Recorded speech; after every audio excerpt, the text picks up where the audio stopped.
அருட்பெரும் ஜோதி அருட்பெரும் ஜோதி தனிப்பெரும் கருணை அருட்பெரும் ஜோதி. நமது சிவசிவ அன்பே சிவம் அறக்கட்டளை குழுவில் பயணித்து வரும் அனைத்து அன்பர்களுக்கும் அன்பான ஆத்ம வணக்கம்.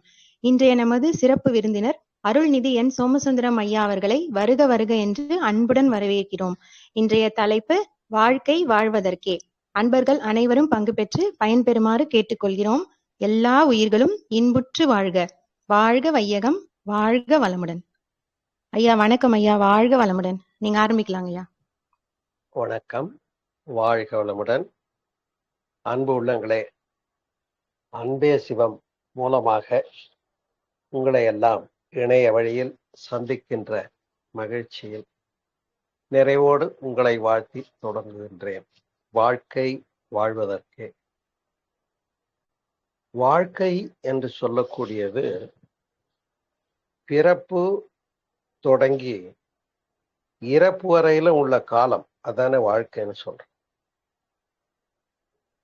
பிறப்பு இறப்பு இவையிடை உணர்தல் இயக்கமாகி, இதுதான் வாழ்க்கை. இந்த சிறப்பை உணர வேண்டும் என்றால், ஒரு கவியிலே சொல்லப்படுவது போல, அரிது மானிடராய் பிறத்தல் அரிது, அரிது மானிடராய் பிறத்தல் அரிது, பிறந்த காலையும் குருடு செவிடு பேடு நீங்கி பிறத்தல் அரிது, பிறந்த காலையும் ஞானமும் கல்வியும் நயத்தல் அரிது என்ற வரிகள் மூலமாக நம்முடைய பிறவி சிறப்புடையது என்பதை புரிந்து கொள்ள வேண்டும். ஆனால் வாழ்க்கையில மனம் போன போக்கில் வாழ்கின்ற நிலையை கடைபிடிக்கின்ற போது அங்கே எதிர்மறை விளைவுகள் நிச்சயம். சற்றே அறிவின் பால்பட்டு சிந்திக்க வேண்டும். அப்படி சிந்திக்கின்ற போது எது சரி எது தவறு என்று உணரக்கூடிய பக்குவம் நமக்கு இருக்கிறது. அதற்கும் மேலாக உணர்ச்சி என்ற ஒரு பெருநிலை, அதாவது உயிரற்றவைகளுக்கு இல்லாத ஒரு பெரும் சிறப்பு உணர்ச்சி என்பதுதான்.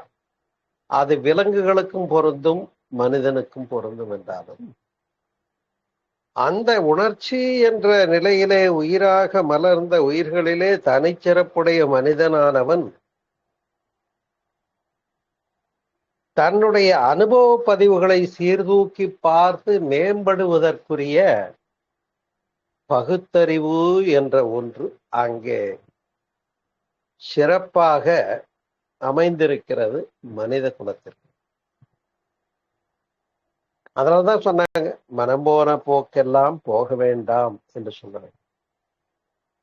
அன்பு உள்ளங்களே, எப்படி வாழ வேண்டும்? இதுக்கு நிறைய மதங்களும் சமயங்களும் நெறிகளும் சாத்திரங்களும் மறைகளும் வகைப்படுத்தி இருக்கிறது.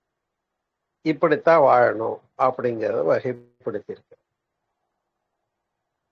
ஆனால் இந்த நிபந்தனைகளும் நியதிகளும் நமக்கு அதிகமாகி ஒரு பெரிய கன்ஃபியூஷன்ல இருக்கும். இந்த கன்ஃபியூஷன் காரணமாவே நாம் அறநெறிகள் அல்லது அறிவுரைகள் மத நூல்களை பின்பற்றுவதில் கூட பயந்து விடுகிறோம். ஏன்னா இந்த மதம் பெரிதா இந்த மதம் பெரிதா, இந்த குரு பெரியவரா இந்த குரு பெரியவரா, இந்த வழி நல்லா இருக்குமா அந்த வழி நல்லா இருக்குமான்னு புரியாம இப்பத்திக்கு மனிதர்கள் எப்படி தன்னை பயணப்படுத்தி கொண்டிருக்கிறார்கள் என்று சொன்னால், என்னுடைய தேவைகளுக்காக ஆம் பிறந்து விட்டோம், பிறந்து விட்டதுனால உடல் உயிர் உடலிலே உயிர் நிலைப்பட்டு வாழ வேண்டும். அதற்கு ஆற்றல் வேண்டும் அல்லவா? ஆற்றல் பெறுவதற்கு உணவும் நீரும் காரணிகளாக இருக்கிறது என்பதை அறிக்கை. விலங்குகளும் இறை தேடத்தான் செல்கிறது என்றாலும் மனிதன் மாத்திரமே அந்த இறை தேடும் முயற்சியில கருணை என்ற இறை தேடும் முயற்சியையும் மேற்கொள்ளுகிறார். அதனால்தான் வெறும் உணவு தேடி அலைந்தால் நீ மிருகமாகத்தான் இருக்கிறாய். நீ இறைபொருளை தேடும் முயற்சியிலே நீ மனிதனாய் மாமனிதனாய் மலர்கிறாய் என்பதை உணர்த்தி கொடுத்தது தான் நம்முடைய முந்தையோர்கள் வகுத்த வழி. எனவே புலன் வழி வாழ்க்கையாக வாழ்கின்ற உணர்ச்சி என்ற நிலை நம்மை உணர்ச்சி வயம் என்ற நிலைக்கு இட்டு செல்லுகிறது. அங்கே ஆசை பேராசையாக மாறுகிறது, சினம் கடும்பற்றாக மாறுகிறது, முறையற்ற பால் கவர்ச்சி ஏற்படுகிறது, காம்ப்ளெக்ஸ் சுப்பீரியாரிட்டி இன்ஃபீரியாரிட்டி காம்ப்ளெக்ஸ்னு சொல்லக்கூடியது வருது. இப்படியெல்லாம் துன்பத்திலே மனிதன் அமைந்து விடுகிறார். இப்படிப்பட்ட இடர்பாடுகளிலிருந்து நம்மை விடுவித்துக் கொள்வதற்காகத்தான் சமயங்களும் சமய நெறிகளும் மதங்களும் பேசுகின்றன என்றாலும் கூட அதையெல்லாம் இப்பொழுது சொல்லி குழப்பிக் கொள்ளாமல் இப்பொழுது எளிமையான ஒரு வழி வாழ்க்கை வாழ்வதற்கே என்பதை எப்படி புரிவது? நண்பர்களே, இந்த ஒரு தெளிந்த சிந்தனை ஒன்று நமக்கு தேவைப்படுகிறது. முந்தையோர்கள் வாழ்ந்து தொடங்கி சென்றிருக்கிறார்கள். ஆனால் அந்த நெறிகள் எல்லாம் பல பல காரணங்களாக மலர்ந்து அந்த நெறிகள் எல்லாம் நம்மை அல்லல் படுத்தி விடுகிறது. ஒரு எளிய சிந்தனையாக அதனை கை கொள்ளுவோமே என்று சொன்னால், தான் தன்னை தன்னுடைய வாழ்க்கையை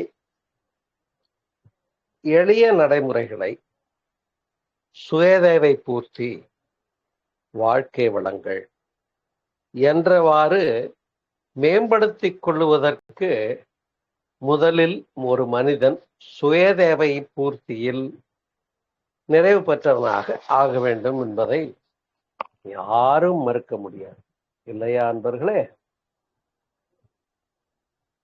அப்ப இது முதல் பகுதி என்று வைத்துக் கொள்ளலாம். சுயதேவை பூர்த்தி என்று சொல்லக்கூடியது ஆம், உண்ண உறங்க வாழ்க்கையை வாழ்வதற்கு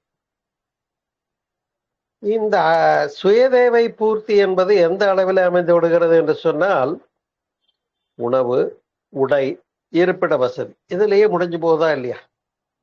ஆம், அடிப்படை தேவைகள் என்று சொன்னால் உணவு, உடை, உறையுள், அதாவது இருப்பிட வசதி, இது மட்டுமே போதும். ஆனாலோ மனிதன் இன்னும் வேண்டும் இன்னும் வேண்டும் என்று தன்னுடைய ஆசைகளெல்லாம் மேம்படுத்தி கொண்டே போகிற போது பேராசையாகிறது, பேராசைகள் நிராசையாகிறது. இவனுடைய எண்ணங்களும் முயற்சிகளும் உணர்ச்சி வயத்திற்கு கொண்டு சென்று வஞ்சம் என்ற அளவிலே அருகுணங்களிலே மேம்பட்டு விடுகிறார். தன்னுடைய மன அமைதியை இழக்கக்கூடிய காரணிகள் எதுவுமே சரியில்லை என்பதை நாம் அறிந்திருந்தாலும் கூட ஒரு எளிய நடைமுறை வாழ்க்கையாக சொல்லலாம் என்று சொன்னால், பெரியவங்க சொல்லுவாங்க, உன் காலையாவது நீ வாழ பழகுடா அப்படிம்பாங்க வளர்ற பையனை பார்த்து. ஆம், கல்வி, தொழிற்கல்வி, ஒழுக்கப்பழக்க கல்வி, ஆன்மீக கல்வி என்ற 4 கல்விகளை பெற்று அந்த இளைஞன் தன்னுடைய வாழ்க்கையை தான் மேற்கொள்ளக்கூடிய அளவுக்கு சுயதேவை பூர்த்தியை கை கொள்ள வேண்டியிருக்கிறது. அன்பர்களே, இப்பொழுது சொல்லுவதற்கோ கேட்பதற்கோ இது எளிமையாகத்தான் இருக்கிறது என்றாலும் கூட இன்றைக்கு நடைமுறை வாழ்க்கையில ஒரு மனிதன் தன்னுடைய அடிப்படை தேவைகளை பூர்த்தி செய்து கொண்டு வாழுகின்ற அன்றாட வாழ்க்கை என்பதே ஒரு வகையில் போராட்டமாகிவிட்டதோ என்று எண்ணக்கூடிய அளவிற்குத்தான் இன்றைக்கு உலகமும் சமுதாயமும் நடந்து கொண்டிருக்கிறது என்றாலும் கூட. உதாரணமாக, அடிப்படை கல்வியை ஒரு அன்பர் முடித்து விட்டார். அந்த நபர் தொழிலுக்கு முனைகிறார். முறையான தொழில் சாதிக்க முடியவில்லை. ஏதோ ஒரு பணியில இணைந்து விடுகிறார்.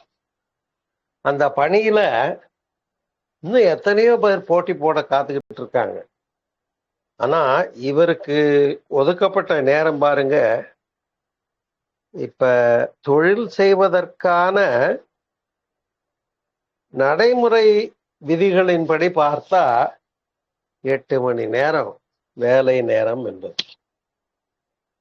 ஆனால் 12 மணி நேரம் டியூட்டின்னு பழக்கப்படுத்தி விடுகிறார்கள்.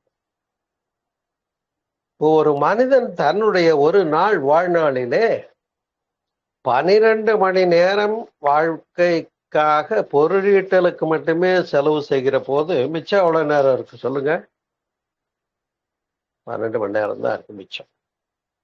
அந்த 12 மணி நேரத்திலையும் இவன் 12 மணி நேரம் உழைச்சதுனால ஒரு 6, 7, 8 மணி நேரமாக தூங்க வேண்டியிருக்கு. அப்ப இடையில இவனுடைய வாழ்கின்ற நேரம் இந்த உண்ணல், மற்ற குளிக்கிறது, மற்ற புற காரியங்களை செய்வது, இவற்றுக்காக ஒதுக்குற போது குறைந்து விடுகிறது பாருங்க. சிலர் காலையில எழுந்ததிலிருந்து பரபரப்பாக பணிக்கு செல்வதற்கு ஓடுகிறார்கள். உணவை பேக் பண்ணி எடுத்துக்கிட்டு, ஆமா, ஓடி போய் பாஸ் வாங்கி வச்சிருக்காங்க, ட்ரெயினை பிடிக்கணும், அங்க போய் வண்டி எடுத்துக்கிட்டு ஆபீஸுக்கு போகணும். இதே திரும்ப மாலையில மதிய உணவு அங்கேயே முடிஞ்சிடும். வீடு வந்து சேர 7, 7:30 ஆயிடும். இப்ப பாருங்க, காலையில 7ல இருந்து மாலையில 7 பணி நேரமாகவும், இரவு 7ல இருந்து காலையில 7 வரைக்கும் தான் வாழ்கின்ற நேரமாகவும், அந்த வாழும் நேரம் 12 மணி நேரத்துல 8 மணி நேரம் தூக்கத்துக்கு போச்சுன்னா மிச்சம் 4 மணி நேரம் தான் ஒரு மனிதன் வாழ்கிறான் என்று சிந்திக்கிறோம். இப்படியே வாழும்போது ஒரு மனிதனுக்கு தன்னுடைய வாழ்க்கையை தான் வாழ்வது என்பது அனுபவித்து உணர்வதற்கு அரிய ஒரு பொருளாகி விடுகிறது. doesn't enjoy the life. வாழ்க்கைய வாழ்ந்தே பார்க்கல, என்னமோ ஓடிக்கிட்டு இருக்கேன். எத்தனை வருஷமா ஓடுறேன்? வாரங்கள் அல்ல, மாதங்கள் அல்ல, பல வருடங்கள் ஓடுகிறார். இப்படியே ஓடி கடைசியில பாத்தீங்கன்னா, ஓடினான் ஓடினான் வாழ்க்கையின் ஓரத்திற்கே ஓடினான்னு ஒரு படத்துல வசனம் வரும். அது மாதிரி இந்த மனிதன் ஓடி களைத்து ஒரு 45-50 வயசுக்கு மேல திரும்பி பார்க்கறான். என்னையா 20-25 வயசுல ஓட ஆரம்பிச்சேன், இப்போ வரைக்கும் ஓடி இருக்கேன், நான் என்ன பண்ணேங்கிறது அவனுக்கே ஒரு கேள்விக்குரியாது. இதுல வேற என்னன்னு கேட்டா, முரண்பாடான வாழ்க்கை முறைகளை கையில் எடுத்தோருக்கு வாழ்க்கையே பிணக்காகி விடுகிறது. பிணக்குற்ற காரணத்தினால என்ன ஆச்சுன்னா, வாழ்க்கை ஒரு துன்பமான கட்டமைப்பாகத்தான் தென்படுகிறது. அப்ப இந்த துன்பமான கட்டமைப்பாக உணரக்கூடிய நபர்களை முதலிலே நாம் கையில் எடுத்து சிந்திக்க கடமைப்பட்டு இருக்கிறோம். உண்டா இல்லையா? அதாவது பொருந்தாத வாழ்க்கை நடைமுறைகளை கையில் எடுத்து அதன் மூலமாக விளைவுகளையும் எதிர்மறையாக கண்டு, நான் இப்படியெல்லாம் செஞ்சனுங்க, அது இப்படியெல்லாம் தப்பா போச்சு, அதனால இப்படி என் வாழ்க்கையே மாறி போச்சுன்னு துன்பப்படுறவங்க இருக்காங்களா? இந்தியா ஆம், இருக்கிறார்கள் என்பதே உண்மை. சரி, அப்ப இத்தகைய அன்பர்களுக்கு அங்கே என்ன தேவைப்படுகிறது என்று சொன்னால், இந்த சமய நெறிகளும் அதை போதிக்கின்றவர்களும் வாழ்வாங்கு வாழக்கூடிய வாழ்க்கை கல்வியை உணர்த்தி கொடுக்கவில்லை என்றால் அவர்கள் ஒரு சில சமயத்துல தற்கொலை முயற்சிக்கே கூட போய்விடுறதுக்கு வாய்ப்பு இருக்கு. இப்பத்தான் இந்த தலைப்பு தேவைப்படுகிறது. வாழ்க்கை பிறவி அபூர்வம். பிறந்து விட்டவன் தோன்றில் புகழோடு தோன்றுக. தோன்றியாச்சு, அது அடுத்த கட்டம். ஆனா இப்ப வாழ்க்கையை நிலைப்படுத்திக் கொள்ள வேண்டுமே, அதற்கு எது என்னிடத்துல பற்றாக்குறையாக இருக்கிறது? உங்களுக்கு தெரியும், வாழ்க்கை என்பது ஒரு சர்வைவல் என்று நாம கேள்விப்பட்டோம். அது போராட்டம் தான். ஒவ்வொரு உயிரும் தன்னை நிலைப்படுத்திக் கொள்ளுவதற்காக வாழ்க்கையை போராடி கொண்டிருக்கிறது. உண்டா இல்லையா? ஆமா. அப்ப திறமை உள்ளவன் மற்றவனை அமைக்கி விட்டு மேலுக்கு முன்னேற முயற்சிக்கிறதும் அங்கே ஒரு நியதியாகி விடுகிறது. ஆனால் பிறிதொரு உயிரை துன்பப்படுத்தி தான் இன்பம் பெற நினைப்பது என்பது விலங்குகளுக்கு ஓகே பண்ணிக்கலாம், மனிதனுக்கு அதை ஓகே பண்ணிக்க முடியாது.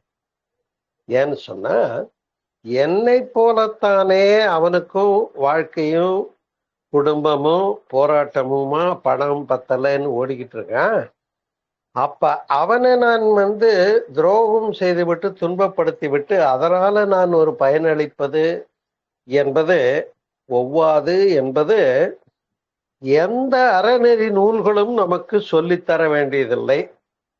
அவரவர்களுக்கே அவரவர்களுடைய உள்ளுணர்வு என்று சொல்லக்கூடிய மனச்சாட்சி என்பது உறுத்து ஊட்டும், சுட்டி காட்டும், குத்தியும் காட்டும். இதுதான் மனிதனுடைய தனிச்சிறப்பு. எனவே முறையற்ற நெறிகளை கையில் எடுக்கிற போது அது முறையற்ற நெறிதான் என்பது தெரிந்துமே பலர் பல விஷயங்களை வாழ்க்கையில நடைமுறையில கையில் எடுத்து விடுகிறார்கள். இப்ப இந்த தவறுக்கு யாரை குறை சொல்ல முடியும் என்று கேட்டால், அன்பர்களே, என்னை பொறுத்தவரையிலே மாதா, பிதா, குரு இவைதான் அவனை மேம்படுத்தி இருக்க வேண்டும், நெறிப்படுத்தி இருக்க வேண்டும். ஒரு மனிதன் உருவாகின்ற காலம் என்று எடுத்துக்கொண்டோமே என்று சொன்னால் 20 வயது வரை தானே. அந்த 20 வயதுக்குள்ள மாதா என்கிற தாயும், பிதா என்கிற தந்தையும், குரு என்கின்ற வழிகாட்டியும் நல்ல முறையிலே அமைந்து இவனை முறையாக அழைத்து சென்று விட்டால் 18 வயசுக்கு மேல அப்புறம் அவனுடைய தேர்ச்சியும் தெளிவும் பிறரால் களவாடப்பட முடியாததாகி விடுகிறது. அந்த முன்னேற்றமும் அந்த அறிவும் அவனுடைய சொத்தாகி விடுகிறது. இப்ப பாருங்க, வாழ்க்கைய 20 வயசுக்கு மேல வாழறதுக்குரிய பேஸ்மெண்ட் எது? வாழ்க்கைய 20 வயசுக்கு மேல ஒரு தொழில், குடும்பம் என்று வாழ முறைப்படுத்தி இருக்கிறது இந்த சமுதாயம், அனுமதித்திருக்கிறது என்பதில் எந்த மாற்றமும் கிடையாது. ஆனால் 20 வயதுக்குள்ள நான் சொன்னேன் ஒன்று ஞாபகம் இருக்கா உங்களுக்கெல்லாம்? ஏட்டுக்கல்வி, பள்ளியிலே சென்று படிக்கிறது. தொழிற்கல்வி, என்ன தொழில் விருப்பப்பட்டு எடுத்துக்க போறோமோ அதுக்காக எஜுகேட் பண்ணிக்கிறது. ஒழுக்க பழக்க கல்வி, ஆன்மீக கல்வி. இந்த ஆன்மீக கல்வி என்பதுல இறை உணர்வும் இணைந்திருக்க வேண்டும். அப்ப இறை உணர்வு எது என்று கேட்டா, நம்முடைய குழுவின் பெயரே, அறக்கட்டளையின் பெயரே அதற்கு அத்தாட்சியாக நிற்கிறது, அன்பே சிவம். இல்லையா அன்பர்களே? அப்ப அன்பு சிவம் இரண்டில்லை, இறைப்பொருளினுடைய நாட்டம் தேட்டம் என்பதெல்லாம் இங்கே வெளிப்படும் என்று சொன்னால், ஒரு மனிதன் தன்னுடைய மனசாட்சியின்படி வாழ, மனசாட்சியின் குரலை கேட்க தொடங்கும் போது அங்கே சிவம் என்கிற கடவுள் வேலை செய்யும்.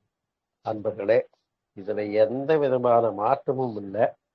உங்களுக்கு இதுல டவுட் இருந்தா நீங்க கேட்கலாம். புரியுதுங்களா? ஒன்று. அடுத்ததாக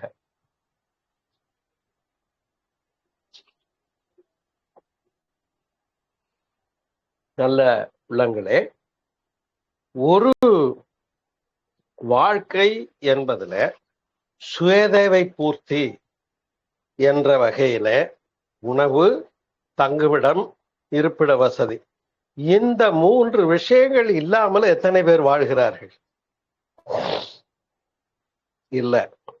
என்னுடைய உழைப்புக்கு, என்னுடைய குடும்பத்துக்கு, என்னுடைய வருமானம் மூலமா சாப்பிட்டுக்கலாம், உடுத்திக்கலாம், ஒரு வாடகை கொடுத்துக்கலாம். உண்டா இல்லையா? இது நிறைவானதாகிறது. ஆனால் வாழ்க்கையினுடைய மேலும் வளங்கள் வேண்டும் என்று விரும்பி அந்த ஆசை என்று சொல்லக்கூடியதே அவசிய தேவைகளுக்கான போராட்டமாக மாறுகிற போதுதான் மனிதர்களுக்கு இடையில வாழ்க்கை ஒரு போட்டா போட்டியாக மாறி விடுகிறது. அப்பதான் அந்த சர்வைவல்ன்ற வார்த்தை, தன்னை நிலைப்படுத்தி கொள்ள செய்கின்ற போராட்டம் என்பதுல ஒரு மிகப்பெரிய ஆற்றல் அந்த ஒரு தனி மனிதனுக்கு அமைந்து விடுமானால் அவன் வெற்றி பெறுகிறான். அது எந்த ஆற்றல் என்று நீங்கள் இப்பொழுது என்னை கேள்வி கேட்பது எனக்கு தெரிகிறது. அன்பர்களே, அதுதான் அந்த தனி மனிதனுடைய மனோசக்தி என்று சொல்லக்கூடியது. அன்பர்களே, நினைக்கலாம், நானும் இப்படியெல்லாம் வாழணும்னு நினைக்கலாம். ஆனால் பலவாறாக நினைத்து கற்பனை செய்து கொண்ட வாழ்க்கை வளங்களை எல்லாம் பிராக்டிக்கலா நடைமுறையில அடையணும்னா அதுக்கு என்ன தேவை? எண்ணியவை எண்ணியாங்கு எய்துவர், எண்ணத்தில் திண்மை உண்டாக பெறும். அப்ப எண்ணிய எண்ணியாங்கு எய்துவர், எண்ணிய திண்ணியராக பெறும். இதை வள்ளுவம் சொல்லும். அப்ப இவன் இந்த வகையில தன்னுடைய வாழ்க்கையினுடைய அடிப்படை தேவைகளை கடந்து அவசிய தேவைகளை பூர்த்தி செய்து கொள்ள ஓட்டத்தை நிகழ்த்தி கொண்டிருக்கின்ற போது அங்கே பற்றாக்குறையாக இருக்கிறது என்னவோ அவரவருடைய மன வலிமையின் பார்ப்பட்டதும் மனச்சாட்சியின்படி நடக்கின்ற அறிவின் பார்ப்பட்ட செயல்களும் தான் என்று சொன்னால் மிகையாகாது. இப்பொழுது பாருங்கள், மன வலிமை உடையவர்கள் ஒன்று தன்னுடைய வாழ்க்கையில இத செய்யணும்னு நினைச்சா செஞ்சிருவேன்ற அளவுக்கு எண்ணியவைகளை செயலாக்கம் காண்பதிலே வெற்றி பெறுவார்கள் என்பதிலே எந்த ஐயப்பாடும் யாருக்கும் இருக்க முடியாது. ஆனால் அந்த மன வலிமையை பெறுவதற்கு என்ன செய்ய வேண்டும் என்று அடுத்த கேள்வி அவங்களே எடுத்துக்கணும். நான் ரொம்ப நினைக்கிறேன், அதை என்னால செய்ய முடியல, சாதிக்க முடியல, நான் ஏன் நினைச்சதை சாதிக்க முடியலன்னு அவனே திரும்பி பார்த்தான் அப்படின்னு சொன்னா அவனுக்கு அங்கதான் மதங்களும் சமயங்களும் மதம் சார்ந்த போதனைகளும் அங்கே கை கொடுக்க தயாராக இருக்கிறது என்பதை புரிந்து கொள்வோம் அன்பர்களே. ஆகையினாலேதான் அனைவரும் சில சமுதாய நெறிகளை அங்கங்கே சமயம் சார்ந்த நெறிகளாக வழங்கி இருக்கிறார்கள் என்பதை தெரியும். ஆனால் பின்பற்ற தயாராக இல்லையே. ஏன் என்று பார்த்தோமே என்று சொன்னா புலன் வழி வாழ்க்கை, புலன் வழி வாழ்க்கை, புலன் வழி வாழ்க்கை. அப்ப கண் போன போக்கிலே கால் போகலாமா, கால் போன போக்கிலே மனம் போகலாமா என்றவாறு மனம் போன போக்கெல்லாம் போக வேண்டாம்னு சொல்லியிருக்காங்களே. இவன் அப்படியெல்லாம் வாழ்கிற போது என்ன ஆயிடுதுன்னா மனம் பலகீனப்பட்டு போகுது. மனதுல ஓர்மை இல்லை, திடம் இல்லை, தெளிவு இல்லை, கம்பீரம் இல்லை. அப்ப வாழ்க்கை தோல்வியாகத்தான் முடியும் என்பதில் எந்த விதமான ஐயப்பாடும் இல்லை. ஆனால் அதே நேரத்துல எண்ணுகின்ற எண்ணங்கள் எல்லா உணர்ச்சிகளும் செயல்படுத்தி விடலாமா? அதை சீர்தூக்க வேண்டும். சீர்தூக்குவதற்கு அறிவு, அதாவது பகுத்தறிவு என்று ஒன்று நம்மிடத்தை இருந்து, நமக்குள்ளேயே இருந்து நம்மை வழிகாட்டுகின்ற ஒரு சிறப்பை நாம் புரிந்து கொள்ள முடியும். இப்ப ஒருவன் தன்னுடைய மனசாட்சியினுடைய குரலுக்கு கட்டுப்பட ஆரம்பித்தால், தன்னுடைய மனசாட்சியின் குரலை காதுல வாங்கி நடக்கிறதுக்கு தொடங்கினாலே அங்கேயே இறைவணக்கம் தொடங்குகிறது என்பது அடிப்படை. இது ஏற்றுக்கொள்ளக்கூடியது தானே? இதை நான் சொல்லவில்லை, காந்தியடிகள் குறிப்பிடுகிறார். என்னன்னா, மனசாட்சிக்கு பயப்படுதலே இறைவணக்கத்தின் ஆரம்பம் என்று காந்தியடிகள் குறிப்பிடுகிறார். இப்ப பாருங்க, அப்ப மனசாட்சிங்கிறது குரலை காது கொடுத்து கேட்கணுங்கிறத யாருமே மறுக்க முடியாது. ஒன்று. இரண்டாவதாக, அதே மனம் என்று சொல்லக்கூடியது நான் நினைக்கிறேன் சாதிக்க முடியலன்னு ஒரு இடைவெளி தெரியுது பாருங்க. இந்த நினைக்கிற சாதிக்க முடியலன்னு தெரிகிற இந்த இடைவெளிய குறைத்து கொள்ள வேண்டும். அப்ப இந்த இடைவெளி என்னன்னா, எண்ணங்களெல்லாம் சாதனையாக மலர வேண்டும் என்று சொன்னார். இப்ப கொஞ்சம் கொஞ்சமாக சுயதேவை பூர்த்தியில ஒரு மனிதன் தன்மை நிறைவுபடுத்தி கொண்டான். குடும்பத்திற்கும் தனக்கும் பொருளாதாரத்தில மற்ற வாழ்க்கை வளங்களிலே நிறைவுபடுத்தி கொள்ள முடிகிறது என்று ஒரு ஸ்டேட்டஸ் வந்திருக்குமா இல்லையா? உதாரணமாக நடுத்தர வர்க்கங்களை போல, ஒன்றும் இல்லாம வறுமை கோடுங்கிறவர்களை விட்டுருவோம். இப்ப இந்த மனிதன் தான் முயற்சி பண்ணி சிந்தனை பண்ணி மனசாட்சிப்படி பொருள் ஈட்டி அந்த வளங்களை வைத்து அடிப்படை தேவைகளை பூர்த்தி செய்து வாழ்வது என்பது, நான் முதல்ல சொல்லிட்டேன், அடிப்படை தேவைகளை பூர்த்தி செய்து கொண்டாலே உயிர் வாழ முடியும் என்பதில் எந்த விதமான மாற்றும் இருக்க முடியாது. ஆனால் இதற்கு மேல அந்த வாழ்க்கை இது உண்ணல், உறங்கல், உலவல், அனுபவித்தல் என்று விலங்குகள் செய்கின்ற செயல் உங்களுக்கு தெரியும். பசிச்சா சாப்பிட்றது, சாப்பாட்டுக்கு உணவு தேடுறது, அது போய் எந்த வழியிலையோ உணவை பெறணும், அவ்வளவுதான். அடுத்தவங்க வயல்ல போய் மேய்ஞ்சிட்டு வந்தா கூட இந்த கால்நடைக்கு பசி தீர்ந்து போகும். ஆனா அது தப்புன்னு தெரியறது இல்லை. சிறிதொரு உயிரை பிடிச்சி கொன்று தின்றா கூட பசி தீர்ந்து போகும். ஆனா அது அந்த உயிருக்கு பாதிப்புங்கிறத புரிஞ்சுக்கிறது இல்லை. இதெல்லாம் அறிவறியாத செயல்பாட்டின் நிலைகள். உண்டா இல்லையா? ரைட். அப்ப அறவழி வாழ்க்கை, அதை கை கொடுப்பது தான் பண்படுதல் என்ற முதல் தத்துவமாக புரிந்து கொள்வோம். வாழ்க்கை வாழ்வதற்கே என்று தொடங்கிவிட்டால் அதன் முதல் தத்துவம் என்ன? தான் பண்படுதல். அதுதான் முதல் விஷயம். இந்த தான் பண்படுதல்ல எல்லாருக்குமே எது ரைட்டு எது தப்புங்கிறது தெரியுமா தெரியாதான்னு கேட்டா நல்லாவே தெரியும். யாருமே எனக்கு வாயில கை வச்சா கடிக்க தெரியாது, எனக்கு ஒண்ணுமே தெரியாது, தெரியாதனமா தப்பு பண்ணிட்டேன்னு சொல்ல முடியாது. அப்ப அங்கே அறிவு என்று ஒன்று, பகுத்தறிவு இருக்கிறது, மனசாட்சி இருக்கிறது, அது நம்மை எடுத்து உள்ளுணர்வு இருக்கிறது, உணர்த்தி கொடுக்கிறது, மேம்படுத்தியும் கொடுக்கிறது. அப்ப வெற்றி பெறுவதில் தடை ஏதுமில்லை. இப்ப தனி மனிதன் போராடினான், பொருள் சேர்த்தான், குடும்பத்தை நிறைவு செய்தான், அடிப்படை தேவைகளை பூர்த்தி செய்தான், கொஞ்சம் அவசிய தேவைகளை, ஆடம்பர தேவைகளை மேம்படுத்தி கொண்டான், நல்லா வாழறான். இதுவரையில ஒரு முற்பகுதியாக வாழ்க்கை, இந்த தலைப்பினுடைய முதல் பகுதி என்ன அப்படின்னு கேட்டா, தான் பண்படுதல் என்ற இந்த ஒரு சமயம். இப்ப தான் பண்படுதல்ல ஒரு மனிதன் தன்னை அறிதல் என்ற ஒன்றை ஆன்மீகம் வகுத்து கொடுத்திருக்கிறதா இல்லையா? அப்ப தன்னை அறிதல் என்றால் என்னன்னு கேட்டா, அன்பர்களே, இப்ப நாம இருக்கிறோமான்னு கேட்டா இருக்கிறோம், நீங்க இருக்கீங்களான்னு கேட்டா இருக்கிறீங்க.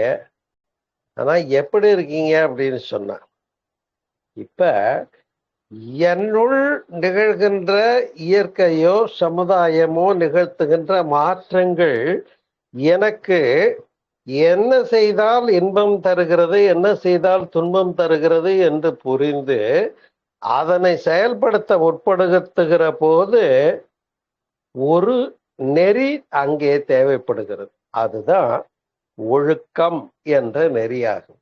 எது ஒழுக்கம், எதற்காக ஒழுக்கம் என்ற விதிகளை கடைபிடிக்க சொல்லி எல்லா மதங்களும் சொல்லுகிறது. இப்படித்தான் வாழணும், இப்படியெல்லாம் வாழக்கூடாது. எல்லா சமயங்களும் சொல்லுகிறது, எல்லா நெறிகளும் சொல்லுகிறது, எல்லா மகான்களும் சொல்லுகிறார்கள். உண்டா இல்லையா? சொல்லுகிறார்கள். ஆனால் அதெல்லாம் பல வார்த்தைகளை போட்டு குழப்பிட்டாங்க. இப்போ ஒரு எளிமையா ஒழுக்கத்துக்கு டெஃபினிஷன் கொடுக்கலாம் அப்படின்னு சொன்னா, ஒன்று வச்சுக்குவோம். நான் செய்கின்ற செயல் எதுவும் எனக்கும் பிறருக்கும் துன்பப்படுத்துவதாக இருக்கக்கூடாது. முடியுமா? முடியாதா? சீர்தூக்கி பாருங்க. இந்த இணைப்பில இன்றைக்கு இணைந்திருக்கக்கூடிய அன்பு உள்ளங்களே, நீங்கள் ஆழமாக வாழ்க்கையை சிந்திக்க வேண்டும், புரிந்து கொள்ள வேண்டும், வெற்றி பெற வேண்டும், இடையூறுகளை கடக்க வேண்டும் என்பதற்காகத்தான் நான் கருத்தூன்றி இதனை சொல்லிக் கொண்டிருக்கின்றேன் அன்பர்களே. எனவே இப்ப எனக்கும் பிறருக்கும் துன்பம் தராத செயல்களை கையில் எடுக்க வேண்டும். ஆமா, ஆனா பலர் என்ன நினைக்கிறா, நான் நல்லா இருக்கணும்னு மட்டும் நினைக்கிறா பாருங்க.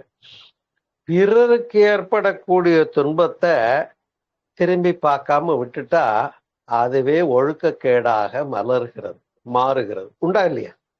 எனவே தனக்கும் பிறருக்கும் துன்பம் பயக்காத செயல்களை செய்கிறவன் அவன் தான் நல்ல மனிதன். உண்டா இல்லையா? அதே நேரத்துல அந்த செய்கின்ற செயலானது தற்காலத்திற்கும் இடையூறு இல்லாததாக, பின்விளைவு இல்லாததாக, பிற்காலத்திலையும் பின்விளைவு இல்லாததாக. இன்னைக்கு செய்யும் போது அது நல்ல செயலா இருக்கு, தென்படலாம். ஆனா இன்னும் 6 மாசம் கழிச்சு, 6 வருஷம் கழிச்சு அதுவே சமுதாயத்துக்கு ஒரு கேடு பயப்பதாக மாறிவிடக்கூடாது. அப்ப அதையும் கணக்கு போட்டு வாழணும். இப்ப தனக்கும் பிறருக்கும் தற்காலத்திற்கும் பிற்காலத்திற்கும் என்ற ஒரு சமயத்தை எழுதி வைத்துக் கொள்ளுங்கள். ஒரு மனிதன் எப்படி வாழணும்? தனக்கோ பிறருக்கோ தற்காலத்திற்கோ பிற்காலத்திற்கோ. சரி, அடுத்தது ரொம்ப சிம்பிள். மனசுக்கோ உடம்புக்கோ, யாருடைய மனசுக்கோ, என்னுடைய அல்லது பிறருடைய மனசுக்கோ உடம்புக்கோ தீமை செய்யக்கூடிய ஒரு விஷயமாக இருந்தால் அதை நான் கையிலேயே எடுக்க மாட்டேன்னு ஒரு டெசிஷன் எடுத்துருங்க. போதும், இந்த வரையறை ஒன்றே உங்களை வழிநடத்தி மேம்படுத்தும் என்பதில் எந்த ஐயப்பாடும் இல்லை. எழுதி வைத்துக் கொள்ளுங்கள்.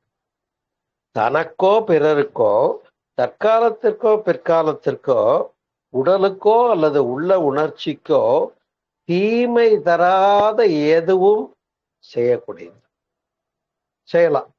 இதுதாங்க ஒழுக்கத்துக்கு ஒரு சமயம்னு வச்சுப்போம்.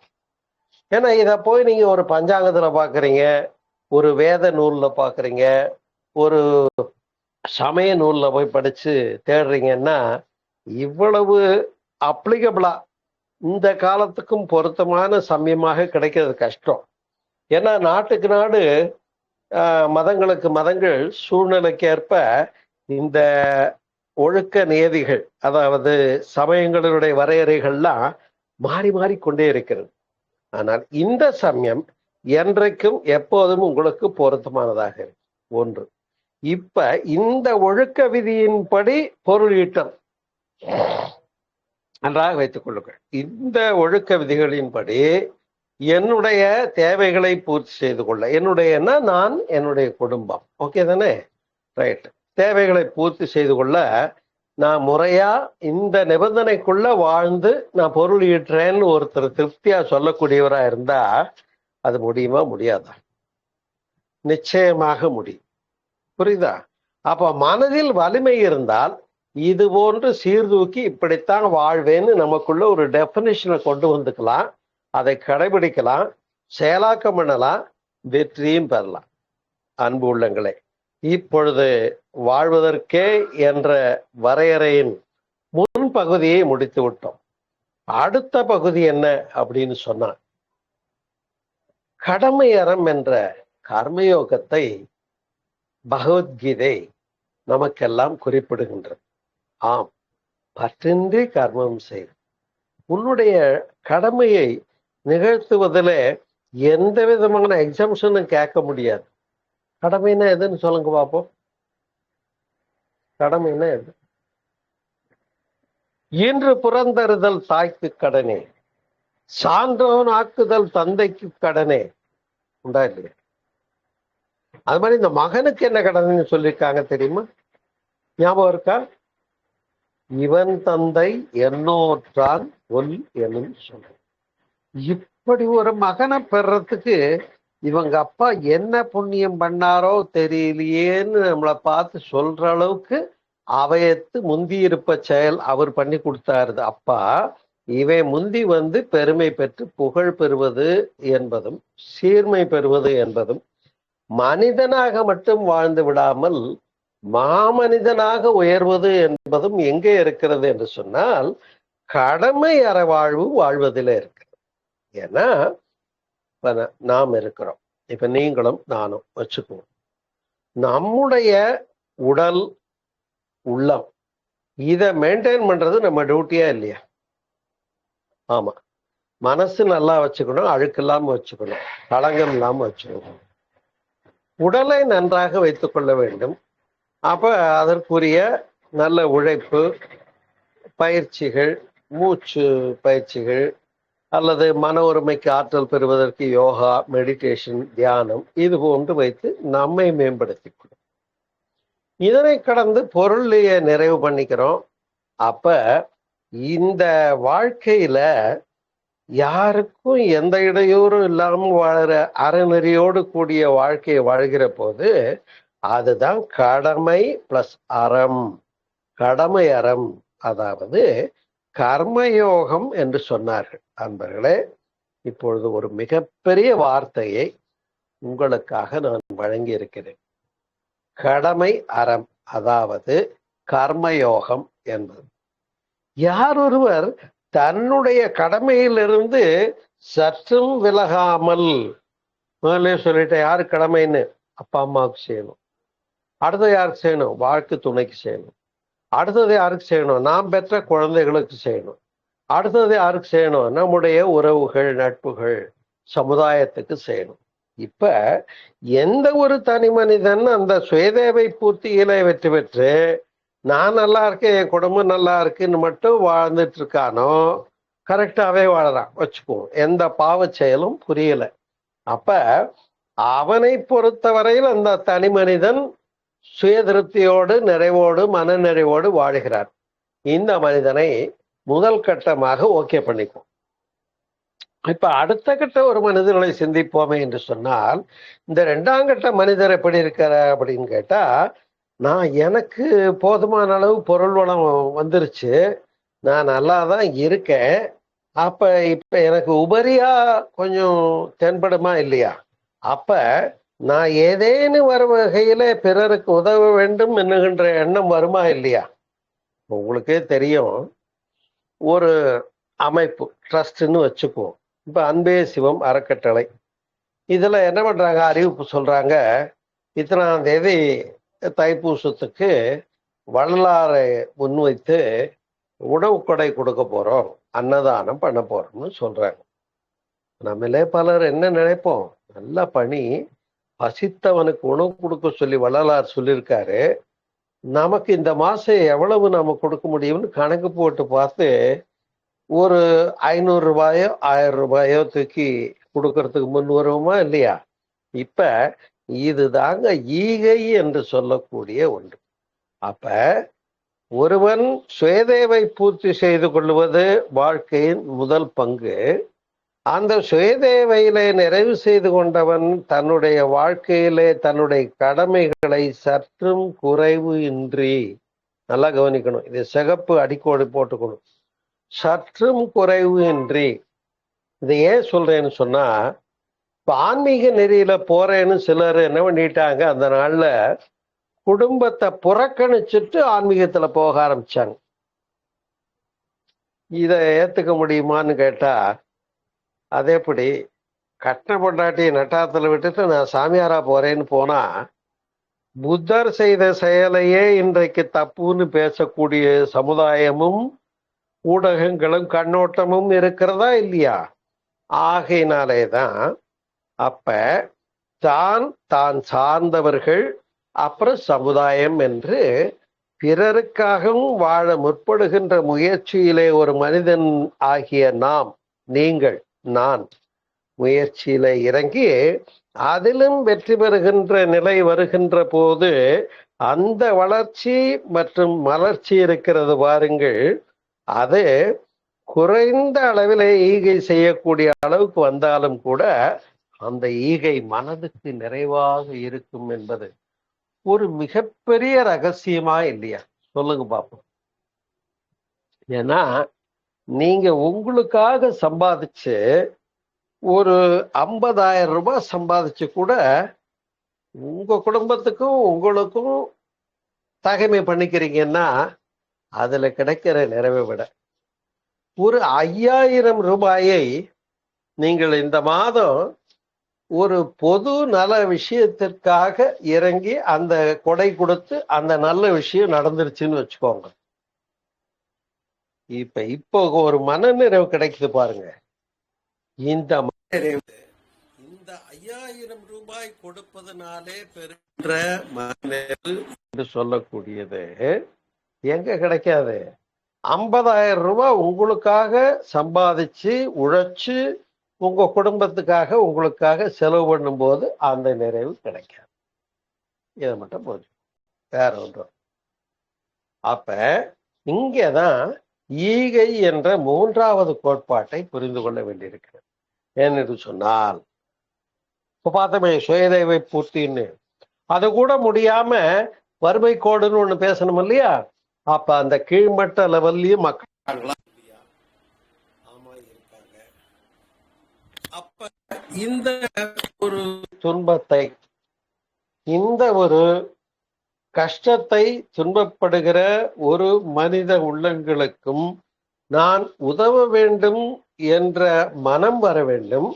வந்து உதவுவதற்கு எளிய உதவிகளாக இருந்தாலும் கூட அங்கே ஒரு தன்னிறைவு மனநிறைவு கிடைக்கும் பாருங்க அன்பர்களே.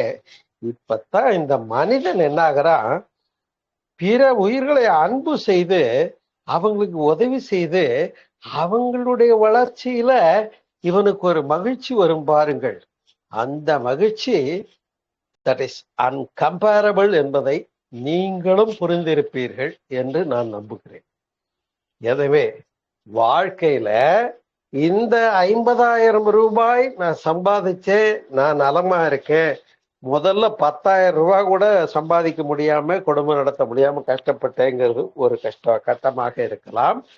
அதனை வெற்றி பெறுகிறோம். கடமை அறம் என்று சொல்லக்கூடிய கர்மயோக வாழ்வு வாழ்கிறோம். அதற்குத்தான் சமய நூல்களும் மதங்களும் கடவுளர்களும் குருமார்களும் வழிகாட்டுகிறார்கள். அப்படி வழிகாட்டுவது உண்மையானால் நமக்கு இந்த 10,000 ரூபாய் என்ன ஆகுது? ஆட்டோமேட்டிக்கா ஒரு தன்னிறைவான குடும்பத்தை நடத்துவதற்குரிய ஒரு 50,000 ரூபாய் சம்பாதிக்க முடியுது. ஒரு அப்பாத ஒரு அப்ராக்சிமேட்டா சொல்றேன், அமைந்து விடுகிறது. அப்போ ஒரு எக்யூப்டு ஃபேமிலியை பண்ண முடிஞ்சுது. 50,000 ரூபாய் தனக்காக தன்னுடைய குடும்பத்துக்காக வாழ முற்பட்ட இந்த மனிதன் இப்ப இதை கடந்து இல்ல இன்னும் நான் ஏதேனும் ஒரு வகையில சமுதாயத்துக்கு செய்யணும் அப்படின்னு சொல்லி இப்ப அன்பே சிவம் அறக்கட்டளை இருக்கு, அதனுடைய நிர்வாகி நம்ம பாலகிருஷ்ணன் இருக்காரு. இது போன்ற ஒரு பொது வாழ்வியலை கையில எடுத்து சமுதாயத்திற்காக உழைக்கின்றவர்கள் என்ற நிலையில வருகிற போது இந்த கொடை இருக்கிறதுவா இருக்கு. இது மனிதனை மாமனிதனாக உயர்த்தக்கூடியது. இப்ப ஒரு மனிதனாக மட்டும் மிருகமாக வாழாமல் மனிதனாக வாழ்கிற போது அமைதி கிடைக்கிறது. ஆனால் அதே மனிதன் தன்னை மாமனிதனாக வெளிப்படுத்தி வாழ்க்கையை வாழ்ந்து காட்டுகிற போது அவனுடைய வாழ்க்கை வெற்றி பெற்ற வாழ்க்கையாகிறது. அப்ப அவன் பெறுகின்ற அகமகிழ்ச்சி என்ற ஒன்று தட் இஸ் அன்கம்பேரபிள் என்று உணர்வீர்களாக. புரியுதுங்களா? அந்த மகிழ்ச்சி, அந்த நிறைவு ஈடு இணையில்லாத நிறைவு என்பதை புரிந்து கொள்ளுங்கள். எனவே நம்முடைய வாழ்க்கை இவ்வாறு அறவழியில் பொருளீட்டி பிறருக்கும் உதவி ஒத்தும் உதவியும் வாழ்வதுவே வாழ்க்கையின் நோக்கமும் மேம்பாடும் ஆகும் என்ற கருத்தை இந்த வாழ்க்கை வாழ்வதற்கே என்ற தலைப்பின் கீழே உங்களுக்கான சிந்தனையாக பகிர்ந்தளித்து இதனை எண்ணி பாருங்கள், பலமுறை கேட்டு பாருங்கள். இந்த இடத்துல எந்த இடத்துலையும் பிணக்கு இருக்க முடியாது என்று நம்புகிறேன். கேள்வி இருந்தா கேளுங்க. சந்திப்போம், சிந்திப்போம். இன்றைய இணைப்பில் இணைந்த அனைத்து நல்ல உள்ளங்களாகிய உங்களையும் உங்கள் குடும்பம் சூழ எல்லா வளங்களும் பெற்று சிறக்க மனதார வாழ்த்தி நிறைவு செய்கிறேன். நன்றி, வணக்கம். வாழ்க வளமுடன், வாழ்க வளமுடன், வாழ்க வளமுடன். மிக்க நன்றிங்க ஐயா. ஃபர்ஸ்ட் ஏதாவது கருத்துக்கள் ஏதாவது இருந்தா சொல்லலாம். கிஷோர் சார் பேசலாம்.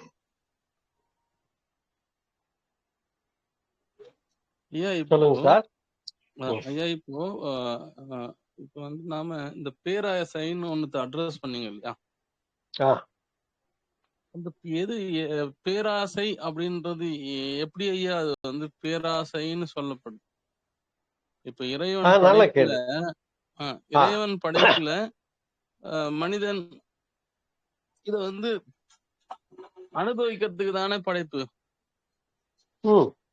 அப்ப இது எப்படி பேராசை ஆகுது ஐயா? நல்ல கேள்வி.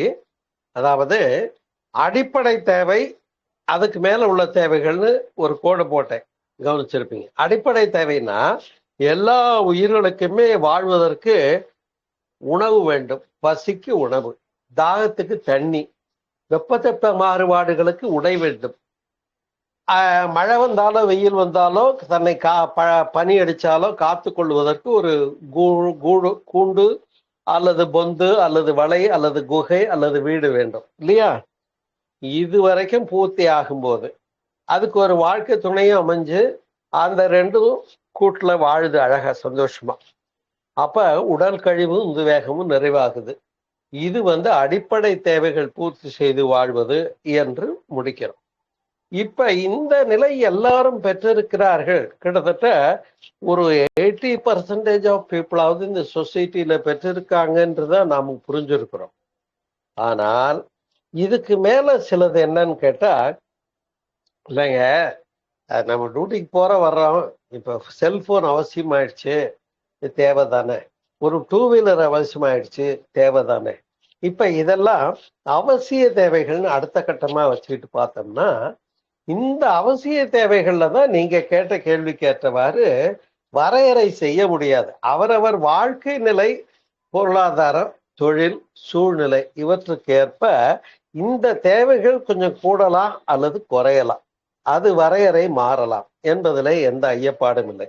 அதனால அதை நாம தான் ஒரு ஒழுங்குபடுத்திக்க வேண்டியிருக்கு. அந்த ஒழுங்குபடுத்திக்கிட்டோம்னா அதை ஆசையை நாம பூர்த்தி செய்துகிட்டோம்ன்றதும், அது இன்னும் வேண்டும்னு நீங்கள் அறிந்திருப்பீர்கள். சொத்து குவிப்பு வழக்கு உண்டா இல்லையா? மாட்டினவங்க இருக்காங்களா இல்லையா? முதலமைச்சர் அளவுல இருந்துமே மாட்டி ஜெயில் வரைக்கும் போனவங்க இருக்காங்களா இல்லையா? அப்ப இது போன்ற ஆசைகள் தான் பொருளீட்டல்ல மனிதனை கொண்டு போய் பேராசையில தள்ளிடுதுங்கிறது உங்களுக்கு புரிஞ்சிருக்கும். இதுதான் அதுக்கான வரையறை.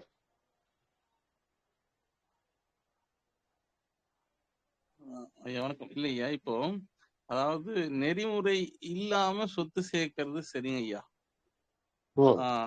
அது வந்து நம்ம சொல்லிக்கலாம். இப்போ சொத்து குவிப்பு வழக்கு அப்படின்னா ஒரு மனிதனுக்கு இவ்வளவுதான் இருக்கணும்னு யாரு இத வந்து நிர்ணயம் செய்யறது? அதையுமே ஒரு மனுஷன் தானே நிர்ணயம் பண்றான். அவனுக்கு யாரு அந்த அதிகாரம் கொடுத்ததுன்ற? அது வந்து அவனவன் திறமைக்கு ஏற்றவாறு பொருள் ஈட்டலில் கூடுதலாகவும் ஈட்டி அவன் வெற்றி பெறலாம்.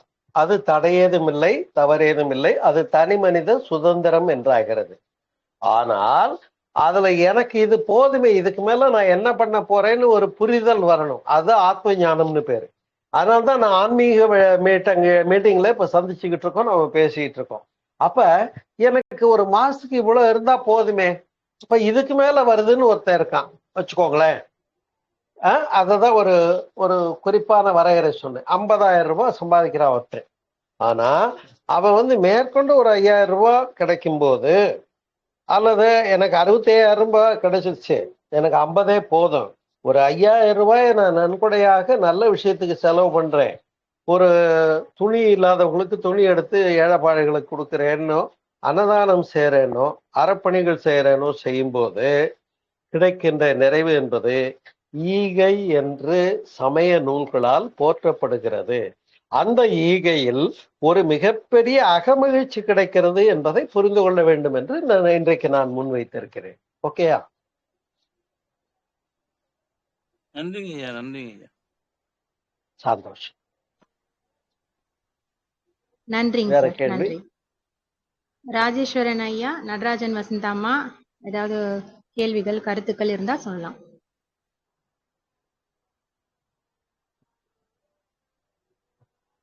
கேள்வி இல்ல. நன்றிங்க ஐயா, நன்றி. ஓகே, நீங்க வசந்தாம்மா ஏதாவது கேள்வி உண்டுங்களா? Natarajan Vasantha, any question? இல்ல, நீங்க எக்ஸ்பிளைன் பண்ணது ரொம்ப தெளிவா புரிஞ்சுதுங்க சார். யாருக்கும் டவுட்ஸே வராது. இந்த வாழ்க்கை வாழ்வதற்கே அப்படின்ற ஒரு தலைப்புல ஒரு தனி மனிதனுடைய அந்த தன் நிறைவு பத்தி ரொம்ப அழகா சொன்னீங்க. இப்போ ஐயா கேட்ட மாதிரி இப்போ நம்ம பேசிக் நீடுக்கு மேல மேல மேல ஆசைப்பட்டுட்டு போறதுதான் அந்த பேராசைன்னு நம்ம அந்த கணக்கை வச்சுக்கிறோம் இல்லைங்க சார்? இப்போ நம்மளுக்கு தேவைக்கும் மேல ரொம்ப அத்தியாவசிய தேவை, அதுக்கும் மேல ஒண்ணு இல்லம்மா, இவனுடைய அடிப்படை தேவை பூர்த்தி செய்து கொண்டாலே மன நிறைவு வந்துடலாம். இன்னும் கொஞ்சம் அவசிய தேவைகளை பூர்த்தி செய்து கொண்டாலே மன நிறைவு வரலாம். ஆனா அவசிய தேவைகளை பூர்த்தி பண்ணிக்கிட்டு ஆடம்பர தேவைக்கு போறான் பாருங்க, இதுதான் பேராசையா போயிடும். நின்றால் காலளவு, கிடந்தால் உடல் அளவு. உடுத்துற துணி எவ்வளவு போட்டுக்க முடியும்னு நினைக்கிறீங்க? ஒரு பீரோவுல ஒரு குடும்பத்துக்கு அடக்கிடலாம் இல்ல? ஆனா எத்தனை பீரோ துணி இருந்தாலும் பத்தலைன்னு போய் எடுக்கிறவன் என்ன சொல்றது? அவ்வளவுதான். அது நமக்கு ஆடம்பர தேவையை பற்றி யாருக்குமே புரியாத நிலை கிடையாது, எல்லாருக்கும் புரிஞ்சுதான் இருக்கு. வேற ஒண்ணு. ரொம்ப அழகா சொன்னீங்க சார். இப்ப நம்ம தெரிஞ்சேதான் தப்பு பண்றோம். அது விழிப்புணர்வோடு இருக்கும்போது நம்ம அந்த தப்பை செய்ய மாட்டோம். இப்ப அரிது அரிது மானிடராய் பிறத்தல் அரிது அப்படின்னு ஔவையார் சொல்லியிருக்காங்க. இந்த கிடைப்பதற்கரிய இந்த மானிட தேகத்தை நம்ம அதை எவ்வளோ அது பியூட்டிஃபுல்லான ஒரு விஷயம்னு அதை யூஸ் பண்ணாம எல்லாரையும் பார்த்து நம்மளும் மாயால அப்படியே நம்ம பணம் சம்பாதிக்கணும், அப்படியே ரொம்ப ஹைஃபையா இருக்கணும், அந்த மாதிரி இந்த வாழ்க்கைக்கு தேவையான இந்த அறநெறி அதை விட்டுட்டு போறதாலதான் நம்மளுக்கு கஷ்டங்கள், சங்கடங்கள், எல்லாமே வருது அப்படின்றத ரொம்ப ரொம்ப அழகா. நம்ம அப்படி நெறிமுறையோட இல்லைன்னா நமக்கும் அனிமல்ஸ்க்கும் என்ன வித்தியாசம் இருக்கு? விலங்கு வாழ்க்கை தான் நம்ம வாழ்ந்துட்டு இருக்கோம்னு அர்த்தம். அதுக்குதான் இந்த ஆசை சீரமைத்தல்லையே வந்துரும். கரெக்டா இந்த ஆசை நமக்கு இது தேவையா, இது நம்மளுக்கு இந்த ஒரு பொருள் வாங்கணும்னா அது நம்மளுக்கு உண்மையிலேயே நம்மளுக்கு இது தேவைப்படுமா, இல்ல மத்தவங்களை பார்த்து நம்ம ஒரு ஷோக்காக நம்ம வாங்குறோமா அப்படின்னாலே நம்மளுக்கு கரெக்டா அந்த ஆசை சீரமைத்தல்ல வந்துரும். அந்த ஆசை சீரமைத்தல் தலைப்பு நான் ஏற்கனவே பேசியிருக்கேன், நீங்க கேட்டிருக்கீங்க. இப்ப நீங்க கையில் எடுத்து இதுதான் அந்த வரையறைன்றத சொல்றீங்க. இதை இதுவரையில கேட்காதவங்க புதுசா இருப்பாங்க. அவங்க நீங்க என்னுடைய தொடர்புக்கு வாங்க, என்னுடைய செல் நம்பர் தர்றேன், நீங்க என்கிட்ட டவுட்டு கேளுங்க. உங்களுக்கு என்னுடைய உரைகளை நீங்க தொடர்ந்து என்னுடைய நிகழ்ச்சிகளை கேளுங்க. நம்ம அன்பே சிவத்துல செவ்வாய்க்கிழமை தோறும் மதியம் 12 மணிக்கு பேசுறேன், வாங்க பகிர்ந்து கொள்ளுவோம், நல்லா இருக்கும். வாழ்த்துக்கள். அப்புறம் இன்னொன்னு ஒரே ஒரு விஷயங்கய்யா, கிஷோர் சார் இன்னொன்னு ஒரு கொஸ்டின் கேட்டாரு. இப்ப எனக்கு டேலண்ட் இருக்கு, நான் நிறைய பணம் சம்பாதிக்கிறேன், இப்ப ஒரு ஆள் கிட்ட இவ்வளவுதான் செல்வம் இருக்கணும் அப்படின்னு யாரு டிசைட் பண்றது அப்படின்னு ஒரு நல்ல கேள்வி கேட்டாரு. எனக்கு ஒரு சின்ன இது தோணுது, தப்பா இருந்தா மன்னிச்சுக்கோங்க. இப்ப எதுவுமே நம்ம டேலண்ட் தான், நம்ம பணம் சம்பாதிக்கணும்னா அதெல்லாம் எங்க இருந்து எடுக்கிறோம்? நம்ம சமுதாயத்துல இருந்து எடுக்கிறோம். நம்ம கொடுக்கறதே நம்மளுக்கு சமுதாயம் தான். நம்ம ஒரு விஷயத்த ஒரு இடத்துல இருந்து எடுக்கும் போது நம்ம ஒரு தன்னிறைவு பெற்றுட்டு மறுபடியும் திருப்பி கொடுக்கணும். அப்ப நான் எனக்கு சம்பாதிக்க முடியும்ன்றதால நம்ம பண்ணிக்கிட்டே போனோம்னா நீ எடுத்துக்கிட்டே தான் நம்ம இருப்போம். அது பேராசைதான் சுற்றப்படுகிறது. ஏனென்று சொன்னா உங்களுடைய பதிலின் தொடர்ச்சியாகவே நானும் இன்னும் கொஞ்சம் சொல்ல விரும்புறேன். நான் BA எக்கனாமிக்ஸ் பொருளாதாரம் படிச்சேன். பொருளாதாரத்துல ஒரு முக்கியமான வரி ஒன்று வரும். ஆடம் ஸ்மித்னு யாரோ ஒருத்தர் சொல்லியிருக்காரு, ஒருவனிடத்தில் குவிந்திருக்கக்கூடிய செல்வம் பலருடைய வறுமைக்கு காரணமாக இருக்கிறது அப்படின்னு ஒரு வரி வரும். இது நான் கல்லூரியில படிக்கும்போது படிச்சிருக்கேன். இந்த வரி என் மனசுல பதிந்து விட்டது. அப்ப எனக்கு தேவைக்கு மேல பொருள் வைத்திருந்தால், ஒரு பாட்டுல கூட எம்ஜிஆர் பாட்டுல வரும், அளவுக்கு மேலே பொருள் வைத்திருந்தால் அவனும் திருடனும் ஒன்றாகும் என்று பாடுது இல்லையா? அதுதான் அவர் கேட்ட கேள்விக்கான பதில். கரெக்ட். Super sir. ஒரு விஜய் கூட ஒரு படத்துல கூட சொல்லுவாரு, நம்ம பசிக்கு தீர்ந்ததுக்கு அப்புறம் சாப்பிடுற ஒரு இட்லியே வந்து இன்னொருத்தருடையது அப்படின்னு. அந்த மாதிரி நமக்கு எது வரைமுறை இருக்கணும். அதை தாண்டி அது எதுவா இருந்தாலும் சரி, பணமா இருந்தாலும், துணியா இருந்தாலும், அது சாப்பாடா இருந்தாலும், எதுவா இருந்தாலும் நமக்கு தேவைக்கு மீறினது வந்து இன்னொருத்தருடையது அப்படின்னு ஒரு கான்சியஸ் இருந்தா நம்ம தேவைக்கு மேல சேர்க்க மாட்டோம். இருக்கிறத வச்சு தன்னிறைவா இருப்போம்.